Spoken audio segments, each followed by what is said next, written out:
Hello friends, आप सब कैसे हो। मेरे YouTube channel challenges GK classes में आप सभी का स्वागत है। अगर आपने मेरे चैनल को सब्सक्राइब नहीं किया है तो प्लीज़ आप मेरे चैनल को सब्सक्राइब कर लीजिए, ताकि जब भी मैं कोई वीडियो अपलोड करूं तो आपके पास सबसे पहले आ जाए। अगर आप किसी कंपटीशन एग्ज़ाम की तैयारी कर रहे हो तो मेरा चैनल आपके लिए हेल्पफुल रहेगा। प्लीज़ मेरे चैनल को लाइक करिए, सब्सक्राइब करिए। Thank you so much. Question है, लोकसभा की बैठक किस प्रकार समाप्त की जाती है। लोकसभा की जो बैठक होती है वो कैसे समाप्त की जाती है। देखते हैं इसके ऑप्शन। ए स्थगन द्वारा, बी विघटन द्वारा, सी सत्रावसान द्वारा, डी इनमें से सभी के द्वारा। तो लोकसभा की बैठक स्थगन द्वारा, विघटन द्वारा, सत्रावसान द्वारा, सभी के द्वारा समाप्त की जा सकती है। राइट आंसर होगा इसका डी, इनमें से सभी। क्वेश्चन है, लोकसभा सदस्य अपना त्यागपत्र किसको देता है। लोकसभा सदस्य अपना जो त्यागपत्र होता है वो किनको देगा। देखते इसके ऑप्शन। ए प्रधानमंत्री को, बी राष्ट्रपति को, सी लोकसभा अध्यक्ष को, डी इनमें से कोई नहीं। इसका राइट आंसर होगा सी लोकसभा अध्यक्ष को। लोकसभा सदस्य अपना त्यागपत्र अपने ही अध्यक्ष को देता है। राइट आंसर होगा सी लोकसभा अध्यक्ष। नेक्स्ट क्वेश्चन है, लोकसभा सदस्यों के निर्योग्यता से संबंधित प्रश्नों पर निर्णय कौन करता है। लोकसभा सदस्य के जो निर्योग्यता से संबंधित प्रश्न होते हैं उसका निर्णय कौन करता है। देखते हैं इसके ऑप्शन। ए लोकसभा अध्यक्ष, बी संसदीय मामलों के मंत्री, सी राष्ट्रपति, डी प्रधानमंत्री। इसका राइट आंसर होगा ए लोकसभा अध्यक्ष। लोकसभा सदस्यों के निर्योग्यता से संबंधित प्रश्नों पर निर्णय लोकसभा के अध्यक्ष स्वयं ही करता है। राइट आंसर ए लोकसभा अध्यक्ष। नेक्स्ट क्वेश्चन है, निम्नलिखित में से किसे लोकसभा का अभिरक्षक कहा जाता है। निम्न में से कौन है जिसे लोकसभा का अभिरक्षक कहा जाता है। देखते इसके ऑप्शन। ए विरोधी दल के नेता, बी लोकसभा अध्यक्ष, सी प्रधानमंत्री, डी इनमें से कोई नहीं। इसका राइट आंसर होगा बी लोकसभा अध्यक्ष। लोकसभा अध्यक्ष ही लोकसभा का अभिरक्षक कहा जाता है। राइट आंसर बी लोकसभा अध्यक्ष। नेक्स्ट क्वेश्चन है, अस्थायी लोकसभा अध्यक्ष को कौन नियुक्त करता है। जो अस्थायी लोकसभा के जो मेंबर होते हैं, अध्यक्ष होते हैं, उनको कौन नियुक्त करता है। देखते इसके ऑप्शन। ए राष्ट्रपति, बी निर्वाचन आयोग, सी उपराष्ट्रपति, डी निर्वाचमान लोकसभा अध्यक्ष। इसका राइट आंसर होगा ए राष्ट्रपति। अस्थायी लोकसभा अध्यक्ष को राष्ट्रपति नियुक्त करता है। राइट आंसर ए राष्ट्रपति। क्वेश्चन है, बजट पहले किसके द्वारा पारित किया जाता है। जो बजट होता है वो सबसे पहले किसके द्वारा पारित किया जाता है। देखते इसके ऑप्शन। ए राज्यसभा, बी लोकसभा, सी ए और बी राज्यसभा और लोकसभा दोनों, डी इनमें से कोई नहीं। इसका राइट आंसर होगा बी लोकसभा। बजट सबसे पहले लोकसभा के द्वारा पारित किया जाता है। राइट आंसर होगा इसका बी लोकसभा का मेंबर। क्वेश्चन है, संविधान के किस अनुच्छेद में संविधान के संशोधन की प्रक्रिया का उल्लेख है। ऐसा कौन सा अनुच्छेद है जिसमें संविधान के संशोधन के प्रक्रिया का उल्लेख मिलता है। कौन सा अनुच्छेद है। देखते हैं इसके ऑप्शन। ए अनुच्छेद 352, बी अनुच्छेद 356, सी अनुच्छेद 360, डी अनुच्छेद 368। इसका राइट आंसर होगा डी अनुच्छेद 368। संविधान के अनुच्छेद 368 में संविधान के संशोधन की प्रक्रिया का उल्लेख हमें मिलता है। राइट आंसर होगा इसका डी अनुच्छेद 368।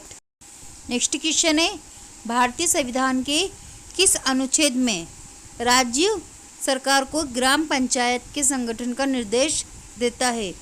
राज्य सरकार को ग्राम पंचायत के संगठन का निर्देश देता है।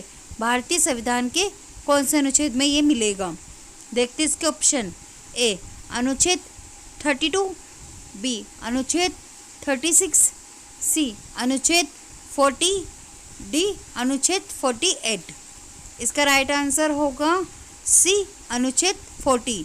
भारतीय संविधान के अनुच्छेद 40 में राज्य सरकार को ग्राम पंचायत के संगठन का निर्देश देता है। यही मिलेगा ऑप्शन सी अनुच्छेद 40 में।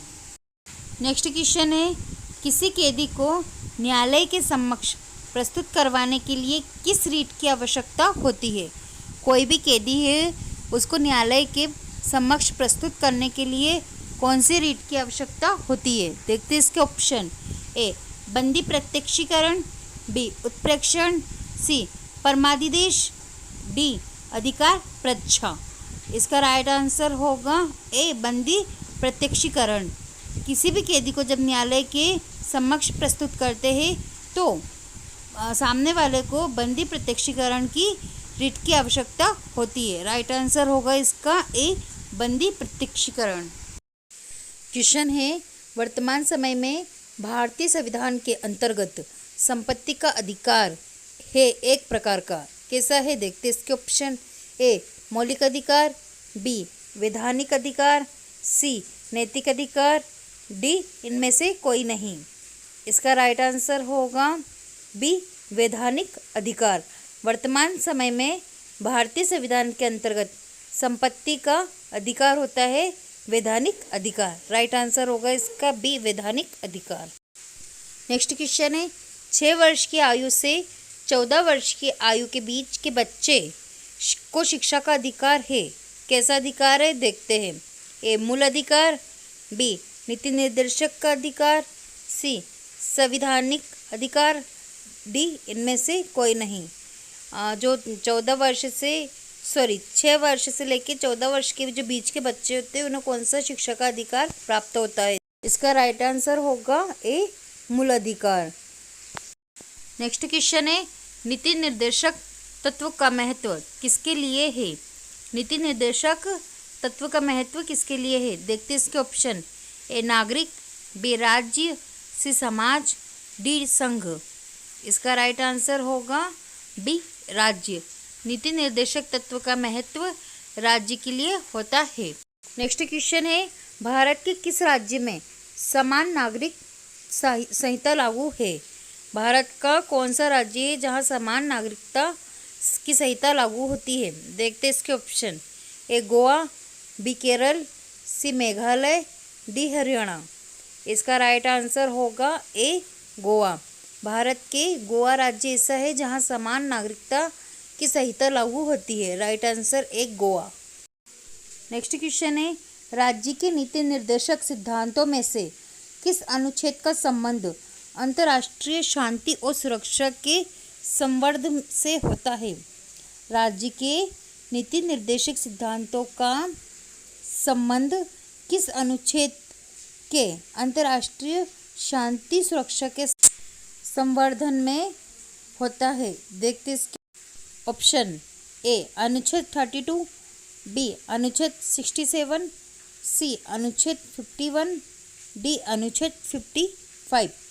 इसका राइट आंसर होगा सी अनुच्छेद 51। राज्य के नीति निर्देशक सिद्धांतों में से अनुच्छेद 51 का संबंध अंतर्राष्ट्रीय शांति और सुरक्षा के संवर्धन में होता है। राइट आंसर सी अनुच्छेद 51। नेक्स्ट क्वेश्चन है, संविधान में कल्याणकारी राज्य का आदेश दिया जाता है। जो संविधान होता है उसमें कल्याणकारी राज्य का आदेश दिया जाता है। देखते इसके ऑप्शन। ए मूल अधिकारों में, बी प्रस्तावना में, सी नीति निर्देशक तत्व में, डी संशोधन में। इसका राइट आंसर होगा सी नीति निर्देशक तत्वों में संविधान में कल्याण राज्य का आदेश दिया जाता है। राइट आंसर सी नीति निर्देशक तत्वों में। नेक्स्ट क्वेश्चन है, भारतीय संविधान में मूल कर्तव्य कब समाविष्ट किए गए हैं? भारतीय संविधान में मूल कर्तव्य कब समाविष्ट किए गए हैं? देखते इसके ऑप्शन। ए 1972 में, बी 1976 में, सी 1977 में, डी 1979 में। इसका राइट आंसर होगा बी 1976 में भारतीय संविधान में मूल कर्तव्य समाविष्ट किए गए हैं। Right answer B 1976। Next question है, भारतीय संविधान में मौलिक कर्तव्यों की सूची निम्नलिखित में से किस भाग के रूप में जोड़ी गई है? भारतीय संविधान में मौलिक कर्तव्य की जो सूची होती है वो किस भाग के रूप में जोड़ी गई थी? देखते हैं इसके ऑप्शन। ए 2, बी 3, सी 4, डी 5। इसका राइट आंसर होगा सी 4। भारतीय संविधान में मौलिक कर्तव्य की सूची 4 भागों में जोड़ी गई थी। इसका राइट आंसर होगा सी 4। नेक्स्ट क्वेश्चन है, निम्नलिखित में से किस वर्ष संविधान में मूल कर्तव्यों को अंत स्थापित किया गया? कौन सा वर्ष है जिसमें संविधान में मूल कर्तव्यों को अंत स्थापित किया गया? देखते इसके ऑप्शन। ए 1975 ईस्वी में, बी 1978 ईस्वी में, सी 1976 ईस्वी में, डी 1980 में। इसका राइट आंसर होगा सी 1976 ईस्वी में संविधान में मूल कर्तव्यों को अंत स्थापित किया गया। Right answer 1976।